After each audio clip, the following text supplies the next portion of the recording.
Hello guys, कैसे हैं आप सभी लोग। हेलो गाइस, कैसे हैं आप सभी लोग। मैं सोनू पांडे, आपके अपने परिवार, आपका अपना चैनल पांडे केमिस्ट्री वाला में सभी का स्वागत है। और मेरे भाइयों, मेरे दोस्तों, मेरे स्टूडेंट्स, मेरे प्यारे प्यारे बच्चों, मैं आशा करता हूं कि आप सभी लोग ठीक होंगे और अपनी अपनी पढ़ाई को बहुत बेहतरीन तरीके से कर रहे होंगे। बच्चों, मेरे भाइयों, आज थोड़ी सी मेरा गला थोड़ा सा ख़राब है, जिसकी वजह से आज मुझे थोड़ी सी बोलने में दिक्कत हो रही है। फिर भी मैं कोशिश करूंगा कि आपको क्लास जरूर कराई जाए। जब अब तक मैंने जितनी भी वीडियो अपलोड की है, आपने देखा होगा, उन वीडियो में आपको काफ़ी कुछ सीखने को मिला होगा।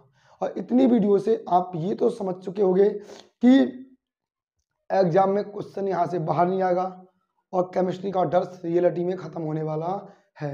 क्योंकि अब पांडे जी लौट आए हैं भाई। कौन लौट आए हैं? पांडे जी लौट के आ गए हैं। और मेरे भाइयों, अभी कुछ बच्चों की काफ़ी ज़्यादा शिकायतें आ रही थी।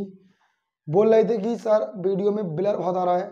बच्चों, मुझे पता है वीडियो ब्लर आ रही है, बट अब मैं कोशिश करूँगा कि ऐसी गलती अब ना हो। और थोड़ी सी टेक्निकल इशू की वजह से ऐसा हो गया, उसके लिए माफ़ी चाहते हैं। बच्चों, वीडियो के अंत तक बने रहें। क्लास अच्छी लगे तो शेयर करें और लाइक करें, सब्सक्राइब करें और इतनी ज़्यादा से ज़्यादा शेयर करें कि आपका प्यार मेरा हुनर, मेरा जज्बा बढ़ा दे और मेरा कॉन्फिडेंस लेवल इतना हाई कर दे कि हम आपके समक्ष उस क्लास को करा सकें जो आप लोग चाहते हैं। आओ बच्चों, समय को व्यर्थ ना करते हुए अपने सेशन को स्टार्ट करते हैं। तो मेरे भाइयों, हम क्या पढ़ रहे थे? हम द सॉलिड स्टेट पढ़ रहे थे। और सॉलिड स्टेट में पहले हम ये जान लेते हैं हम क्या क्या पढ़ चुके थे। तो हम सभी जानते हैं कि सॉलिड स्टेट में हमने पहले ठोस यानी सॉलिड क्या होते हैं उनके बारे में जाना, फिर हमने उनके प्रकार के बारे में जाना, फिर हमने यूनिट सेल के बारे में जाना, हमने यूनिट सेल की रैंक क्या होती है, रैंक ऑफ यूनिट सेल हमने ये निकाली। और हम उसके बाद क्या पढ़ रहे थे? पैकिंग इफिशियंसी पढ़ रहे थे। और मेरे भाइयों, पैकिंग इफिशियंसी में आप लोगों ने देखा होगा कि हम आपको पैकिंग इफिशियंसी का मतलब होता है संकलन क्षमता। मैं आपको एक संकलन क्षमता कहा चुका था, जिसे हम बोलते हैं सरल घनीय एकक कोष्ठका की संकलन क्षमता। ये हम आपको करा चुके थे। आज हम जो संकलन क्षमता करने वाले हैं बच्चों, वो किसकी करने वाले हैं? आज हम करने वाले हैं, देखो बच्चों, आज हम संकलन क्षमता किसकी करने वाले हैं? फलक केंद्रित, बच्चे दिख रहे हैं सब? फलक केंद्रित घनीय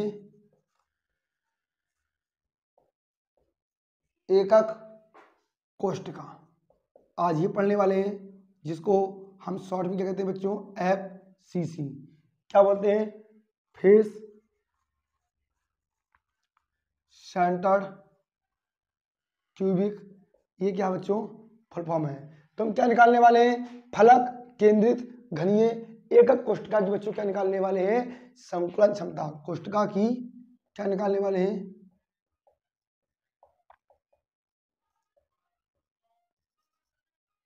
संकलन क्षमता निकालने वाले हैं।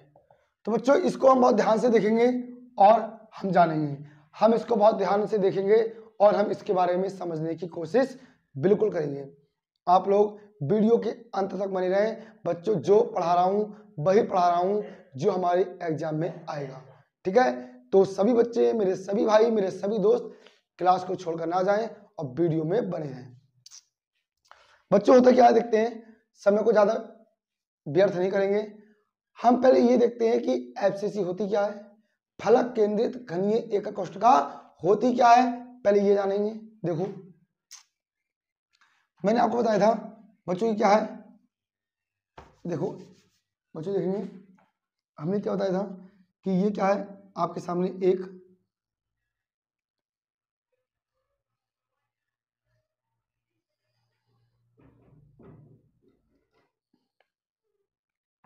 बच्चों क्या है, क्यूब है। और आपको याद होगा तो फलक केंद्रित घनीय एकक कोष्ठका की संकुलन क्षमता क्या होती है, तो देख लेते हैं क्या होती है। आपको याद होगा कि वे एकक कोष्ठका जिसमें क्या चीज, कंस्टिट्यूएंट पार्टिकल यानी कि जो अवयवी कण होते हैं वो 8 कोनों पर तो होते हैं और 8 कोनों के साथ साथ इसके केंद्र पर होते हैं। कहां होते हैं, केंद्र पर होते हैं। सॉरी बेटा, यहाँ गलत हो गया बच्चों, आई एम सॉरी, वो मैंने थोड़ा देखेंगे दोबारा से, थोड़ा सा गला खराब है बच्चों इसलिए थोड़ी सी दिक्कत हो रही है, बट आप लोग हैंडल कर लेना, ठीक है। क्या टॉपिक है, फलक केंद्रित घनीय एकक कोष्ठका की संकुलन क्षमता। कोई दिक्कत नहीं, गला खराब होगा लेकिन आप लोगों के लिए अब भी पढ़ाने आऊंगा। मैंने क्या बोला कि आखिरी सांस तक आपके साथ लगा रहूंगा, कुछ भी करना पड़े आपको आपके लक्ष्य तक पहुंचा के मानूंगा। वो कहते हैं ना कि तेरे दर पे आया हूं, कुछ करके जाऊंगा, या तो कामयाब बना कर जाऊंगा या ये संस्थान छोड़ कर जाऊंगा। आओ बच्चों देखते हैं, फलक केंद्रित घनीय एकक कोष्ठका की डेफिनेशन क्या बताई थी। मैंने आपसे कहा था कि वह एकक कोष्ठका जिसमें अवयवी कण, वह एकक कोष्ठका जिसमें अवयवी कण 8 कोनों पर तो होते हैं और 8 कोनों के साथ साथ बेटा इनके कहां होते हैं, फलक पर भी होते हैं। 1 2 3 4 5 6, ठीक है भाई। अब आप कहोगे सर 6 फलक कैसे होते हैं, मैंने आपको बताया था, आप याद तो करो। मैंने आपसे कहा था बच्चों, मैंने कहा था कि आप लूडो देख लो, लूडो का गोटा होता है उसमें कितने फेस होते हैं। आप घर जाकर चेक कर लेना, जिन बच्चों को नहीं पता है आप घर जाना, घर में किसी घर में लूडो होगा, उसका पासा उठाना, उसके 6 कुन्ने होते हैं और उसके 6 फलक होते हैं और उन फलकों का योगदान कितना होता है आपको पता है, कितना होता है, 1/2 होता है। ये भी मैंने आपको बताया था, ठीक है। चलो, और दूसरी बात मैंने आपको ये भी बताई थी कि 6 फलक होते हैं, 1 2 3 4 5 6, यानी एक आगे होता है पीछे होता है, ये तो होता है। बच्चों हम क्या करते हैं, थोड़ा ध्यान देंगे, हम क्या करेंगे, हम इस वाले अवयवी कण से और इस वाले अवयवी कण तक क्या करेंगे, एक लाइन को ड्रॉ कर देंगे। क्या कर देंगे बच्चों, एक लाइन को ड्रॉ कर देंगे। जैसे ही मैं इस लाइन को ड्रॉ करूंगा बच्चों, तो आप एक बात बताओ, मैंने आपसे उस दिन भी कहा था, फिर कहूंगा कि इसके अंदर क्या होता है, इसके अंदर जो अवयवी कण होते हैं बच्चों, ये गोले के केंद्र का भाग होता है। पूरा अवयवी कण तो बच्चों ये है, पूरा अवयवी कण तो ये है, इसका ये वाला है, इसका ये वाला है, इसका ये वाला है, इसका ये वाला है, और दूसरा क्या है, दूसरा ये है, और इसका कौन सा होगा, इसका ये होगा, यही तो होगा। आप कह सकते हो कि इसको आप ए मान लो, इसको आप बी मान लो, इसको आप सी मान लो। अगर आपको समझने में दिक्कत हो रही है तो हम क्या करते हैं, इन अवयवी कण को पूरे गोलों को उठाकर यहां बना लेते हैं। कैसे है बच्चों, एक ये कुछ इस प्रकार का है, देखो ये कुछ इस प्रकार का मालूम दे रहा है, और यानी कि देखोगे तो ये क्या है, ये ए है, देखो ये वाला क्या है, ए है, ये किससे मिल रहा है, सी से मिल रहा है इस टाइप से, और ये किससे मिल रहा है, ये क्या है, बी है। यही तो है बच्चों। अगर यहां पे त्रिज्या देखेंगे तो आप ये कहोगे कि देखो एक आर तो यहां पे हो जाएगा, एक आर आपका ये हो जाएगा, एक आर आपका ये हो जाएगा, एक आर आपका ये हो जाएगा। बात समझ में नहीं आ रहा है तो इधर देखो, एक आर ये है, एक आर ये है, एक आर ये है, एक आर ये है। क्या आप इसको देख के कह सकते हो कि जो AC है वो AC 4R के बराबर है, कह सकते हो, चेक करो, जो A और C है वो AC 4R के बराबर है। 1 2 3 4 बच्चों AC 4R के बराबर है, कोई दिक्कत थोड़ी ना है। चेक करो, मैंने क्या बोला आपसे, फलक केंद्रित घनीय एकक कोष्ठका होती है, 8 कोने तो होते हैं, अवयवी कण साथ साथ उनके फलकों पर भी होते हैं। मैंने क्या किया, मैंने इस वाले अवयवी कण से इस वाले अवयवी कण तक एक लाइन ड्रॉ कर दी, इन पे मैंने लाइन ड्रॉ कर दी, कोण बन गया ABC बन गया। अब ये जो गोल गोल है ये क्या होता है, ये गोले के केंद्र का हिस्सा होते हैं। मैंने इनको बाहर निकाल लिया, एक आर ये है, एक आर, एक आर, एक आर, टोटल AC बराबर क्या 4R के, बिल्कुल है भाई। AC जो है वो 4R के बराबर है, बिल्कुल है, कोई दिक्कत थोड़ी ना है। भैया शेयर तो करो, वीडियो को शेयर तो करो। अरे भाई दिखा दो यार कि केमिस्ट्री नहीं आया हुआ। देखो कैसे वीडियो शेयर करते हैं ना बच्चों। माना क्या माना हमने, चेक करेंगे इधर। माना जो एकक कोष्ठका है, माना एकक कोष्ठका के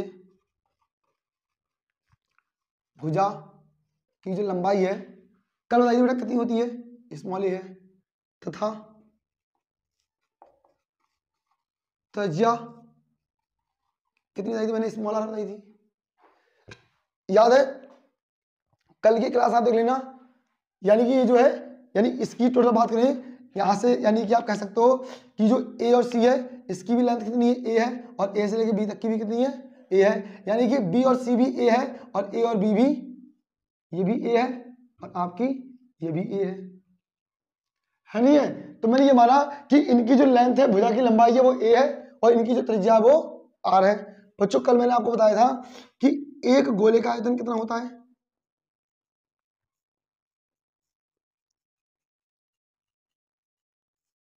एक गोले का आयतन कितना होता है बच्चों, मैंने कल बताया था, याद करो। मैंने कहा था टेंशन लेने वाली बात नहीं है, क्योंकि ये कोई भी बायो का हो या संस्कृत का हो मैटर नहीं करेगा। बस क्या होता है ये पढ़ लो, एक गोले का आयतन होता है 4/3 पाई आर क्यू होता है। कितना होता है, 4/3 पाई आर क्यू। अब खुद बताओ क्या इसमें कोई हीरो बनने की जरूरत है, हीरो बनने की जरूरत थोड़ी है। ये तो एक गोले का आयतन फिक्स होता है, आपने फिजिक्स में खूब पढ़ा होगा, मैथ में। बिल्कुल क्या करते हैं, चूंकि गोले कितने हैं इसके अंदर, चूंकि एफसीसी में गोलों की संख्या कितनी है, याद करो, निकाली थी हमने, कैसे निकाली थी भाई, कैसे निकाली थी। देखो आपको कल सब भूल गए यार, आप लोग क्या करते हैं। मैंने आपसे कहा था कि आपको जेड अगर निकालना है गोलों की संख्या, तो टोटल कोने कितने हैं, आपने कहा 8 है। इनका योगदान कितना बताया था, 1/8 प्लस इसके साथ साथ मैंने क्या बताया कि इसके साथ साथ ये जो अभी भी कण है भाई, टोटल कोने 8 है, योगदान 1/8 है, और इसके फलक कितने 6 है। और जो फलकों पर इनके ये जो फलक है, इनके फलक पर जो अभी भी कण है इसका योगदान 1/2 बताया था। 2 या 6 होते हैं, 8 एकम 8 होते हैं, तो क्या z बराबर 4 क्या आ जाएगा, कितने हैं टोटल गोले 4 है नहीं है। तो आप लिख सकते हो चूंकि एफसीसी में कुल गोलों की संख्या 4 है नहीं है। तो कुल गोलों का आयतन 4 है, तो यहां से क्या करेंगे बच्चों, थोड़ा समझो। एफसीसी में कुल गोलों की संख्या कितनी है, 4 है। आप लेक्चर नंबर 2 देख लेना, वो सॉरी लेक्चर नंबर 3 देख लेना, वहां मैंने आपको बताया है कि गोलों की संख्या कैसे निकलती है। अब चूंकि एफसीसी में गोलों की संख्या कितनी 4 है, तो यहां पे 4 गोलों का आयतन निकाल लेंगे, 4 गोलों का आयतन। और 4 गोलों का आयतन कैसे निकालोगे भाई, 4 गोले आयतन निकाल लो, एक गोले का आयतन कितना 4/3 पाई आर क्यू है नहीं है। गुणा करोगे तो 4 तक 16/3 पाई आर क्यू आ जाएगा, अब इसमें अगर आप देखोगे तो बेटा एक कोण बनना है, कोण कौन सा वाला बनना है, चेक करो, ये वाला बनना है। तो आप यह करें, क्या कोण ले लेंगे हम, कोण क्या देखो ए बी सी है, आप ले सकते हो त्रिभुज ए बी सी में ले सकते हो। क्या होता है, खूब पढ़ा होगा, अकॉर्डिंग टू पाइथागोरस थ्योरम, आपने पाइथागोरस प्रमेय पढ़ी होगी। क्या होता है, कर्ण स्क्वायर बराबर लंब स्क्वायर प्लस क्या आधार स्क्वायर, कर्ण क्या है ए सी स्क्वायर, तो आप क्या बोलोगे ए सी स्क्वायर बराबर क्या हो जाएगा, देखो ए बी स्क्वायर, सॉरी क्या हो जाएगा ए बी स्क्वायर प्लस क्या बी सी स्क्वायर, आप कह सकते हो ए सी स्क्वायर। भाई क्या लिया कोण आपने, त्रिभुज ए बी सी में लिया है, तो ये ए सी स्क्वायर बराबर क्या लोगे ए बी स्क्वायर प्लस के बी सी स्क्वायर। कर सकते हैं। यहाँ पे स्क्वायर है तो स्क्वायर हटा दो, अंडर रूट चढ़ा दो।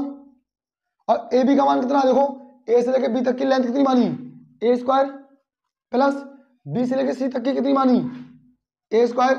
इनको जब जोड़ोगे तो ए सी बराबर कितना हो जाएगा, 2a स्क्वायर हो जाएगा, हो जाएगा। अगर आप यहां से इसको हल करोगे तो कितना हो जाएगा, ये ए सी बराबर क्या हो जाएगा, ए अंडर रूट 2 हो जाएगा। भाई अगर आप इसमें से देखो फिर समझो, ए सी स्क्वायर बराबर क्या है, ए बी स्क्वायर, ये आ गया, प्लस बी सी स्क्वायर, ये स्क्वायर हटा दोगे तो अंडर रूट आ जाएगा।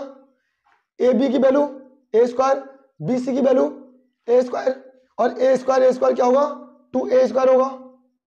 अब 2a स्क्वायर को आप स्क्वायर को बाहर निकाल लो, a अंडर रूट 2 हो जाएगा। चूंकि ए सी बराबर क्या है देखो, ए सी किसके बराबर है,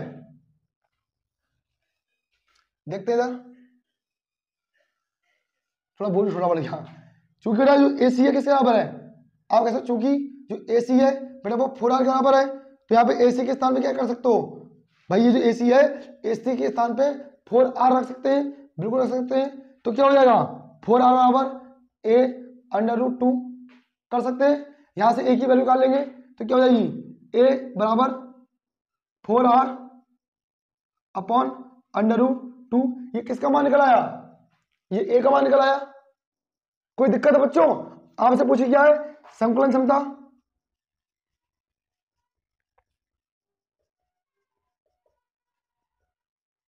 और संकुलन क्षमता निकालने के लिए क्या फॉर्मूला बताया मैंने, याद करो। मैंने कहा था कि गोलों द्वारा घेरा गया आयतन। अब गोलों के द्वारा घेरा गया आयतन कितना है, चेक करो कितना है बच्चों, देखो यही तो है, 4 गोलों का आयतन कितना है, 16/3 पाई आर क्यू अपॉन एकक कोष्ठक का कुल आयतन। और कुल आयतन किससे लिखते हैं, ए क्यू से लिखते हैं। अब ए क्यू का मान कितना दिया है देखो, 4r अपॉन अंडर रूट 2 कितना दिया है, ये ए का मान दिया है। लेकिन एकक कोष्ठक का आयतन कितना होता है भाई, क्यू होता है, ए क्यू होता है, एक ए का मान ये है तो क्यू हो जाएगा। इससे सॉल्व करेंगे, कैसे करेंगे देखो, ये 16 कैसे लिख लो, पाई आर क्यू लिख दो।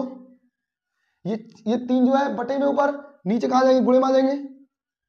अब नीचे 4 का जब क्यू खोलोगे तो 4 चौक 16 करो जरा, 4 गुणा 4 गुणा 4, 4 चौक 16, 16 चौक 64, कितने आ जाएंगे यहाँ पर 64। देखो 4 चौक 16, 16 चौक 64, आर को खोलोगे तो आर क्यूब। अब ये अंडर रूट 2 है, इसका जब क्यूब खोलोगे तो एक बात बताओ, अंडर रूट 2 ऊपर जाकर क्या गुणे में पहुंच जाएंगे, कितने बार है, 3 बार गुणा है तो उसको 3 बार लिख दो, under root 3 sorry under root 2 under root 2 और अंडर रूट 2 कर दोगे। अब आप इसको हल कर सकते हो, कैसे करोगे हल देखो, चेक करो, आर क्यू से आर क्यू कैंसिल, 16 एकम 16 होते हैं, 16 चौक 64 होते हैं। बच्चों अगर 2 अंडर रूट और 2 अंडर रूट की गुणा का है तो सिर्फ 2 आएगा, और 2 अंडर रूट से क्या मैं इसको 2 बार में काट सकता हूं एक बार में, ये 2 2 की गुणा 2 आएगी तो 2 एकम 2 होते हैं, 2 दूनी 4 होते हैं, होते नहीं होते हैं। क्या बचेगा चेक करो, यहां से बचेगा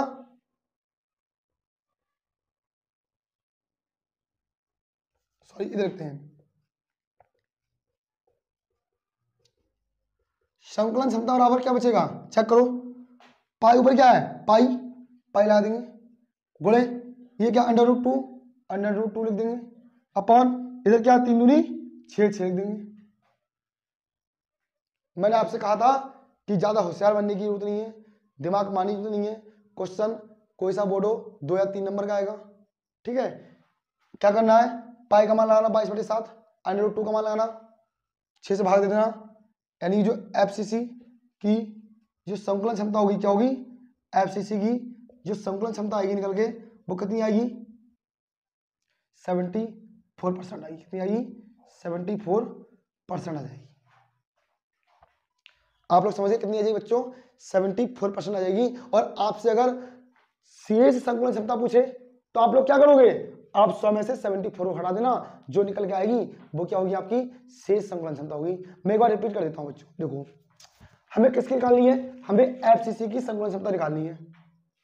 किसकी निकालनी है एफसीसी की, हम जानते हैं कि फलक के नृत्य में क्या होते हैं, 6 कोने 8 कोने होते हैं और इनका योगदान 1/8 होता है। 6 फलक होते हैं, इनका योगदान 1/2 होता है। इनको हमने काटा, 2 3 6 होते हैं, यानी 4 गोलों की संख्या आ गई। मैंने इस वाले एबीकर्ण से इस वाले एबीकर्ण से एक लाइन को ड्रॉ कर दिया, यानी 1 गोला 2 गोला 3 गोले 4 गोलों को मैं बाहर ले आया। अब इसको ए मान लिया, ए बी सी त्रिभुज बन रहा है। एक आर तो ये हो जाएगा, एक आर ये, एक आर ये, एक आर ये, 4 आर हो गए। क्या बच्चों ये 4 आर है वो ए सी के बराबर है, ये 4 आर ए सी के बराबर है। इनकी वैल्यू मैंने ए और ए मान ली। मैंने माना कि जो ये है ना, इनमें क्या है, एकक कोष्ठका की भुजा की लंबाई मैंने ए मान ली, त्रिज्या कितनी मान ली, आर मान ली। एक गोले का आयतन मैंने बताया था, हीरो बनने की जरूरत नहीं है, 4/3 पाई आर की होगा नहीं होगा। और एफसीसी में कुल गोलों की संख्या, एफसीसी में कुल गोलों की संख्या भाई निकाली थी अभी आपने, 4 आई थी, तो 4 गोलों का आयतन कितना हो जाएगा भाई, एक गोले का आयतन इतना होता है तो 4 कितना आ जाएगा। कोण आप देख रहे हो एबीसी का कोण बन रहा है, तो त्रिभुज एबीसी में क्या हो जाएगा, देखो AC स्क्वायर बराबर AB square plus BC square, square हटा दोगे अंडर रूट आ जाएगा, A square 2A square, A square बाहर लाओगे तो A√2। AC जो है वो किसके बराबर है, 4R के बराबर है, तो 4R बराबर A√2 हो जाएगा। A का मान निकाल लेंगे तो A बराबर 4R अपन √2। संकुलन क्षमता निकाल लिए तो क्या होता है फार्मूला, संकुलन क्षमता बराबर घेरा हुआ आयतन अपन कुल आयतन, ठीक है। और गुणे में बच्चों कितने होते हैं, सॉरी गुणे में होते 100, पहले ये थोड़ा मिस्टेक हो गई थी, गुणे में 100 होते हैं। अब क्या करना है, 16/3 पाई आर क्यूब, ये बटे में नीचे आगे गुणे में जाएंगे, ये √2 है, कितनी पावर 3 है तो इसको ऊपर लिखेंगे 3 बार, 4 को खोलोगे 4 से 16, 16 चौक 64 आ जाएंगे, तो 16 चौक 64 हो गए। आर क्यू से आर क्यू कैंसिल, 2 रूट से 2 बार कट जाएगा, 3 दूनी 6 होते हैं, और यहाँ क्या बचेंगे √2 बचेंगे, भाग दोगे 74% आ जाएगा, हीरो बनने की जरूरत ही नहीं है। बच्चों थोड़ी सी हमारी तबीयत खराब है तो हो सकता है आज क्लास में मजा ना आयो, बट कोई दिक्कत नहीं, जितना पढ़ाया है उतना पढ़ते रहना, क्वेश्चन यहाँ से बाहर नहीं आएगा। बस छोटी सी बात हम एक ही कहते हैं आप लोगों से कि रखो हौसला, वो कहते हैं ना रख हौसला वो मंजर भी आएगा और प्यासे के पास चलकर समंदर भी आएगा, ठीक है। सीखना है, अगर हमें सीखना है ना, हमें सीखना है तो हमें उस चींटी से सीखना है जो चींटी अपने अनाज को, अपने खाने के सामान को लेके चढ़ती है, गिरती है, फिर चढ़ती है, फिर गिरती है, फिर चढ़ती है, लेकिन हार नहीं मानती है। लगे रहो, सिलेक्शन भी होगा, सब कुछ होगा, क्योंकि हिम्मत करने वाले कभी नहीं हारते हैं। जो मेहनत करना जानता है वो इतिहास रचना भी जानता है, लेकिन जो मेहनत करके छोड़ देता है उसका कुछ नहीं हो सकता। वीडियो अच्छी लगे तो प्लीज शेयर करें, ज्यादा शेयर करें, जिससे कि आपके प्यार से मेरा क्या बढ़ सके, हौसला बढ़ सके। बट आज के लिए इतना ही, धन्यवाद।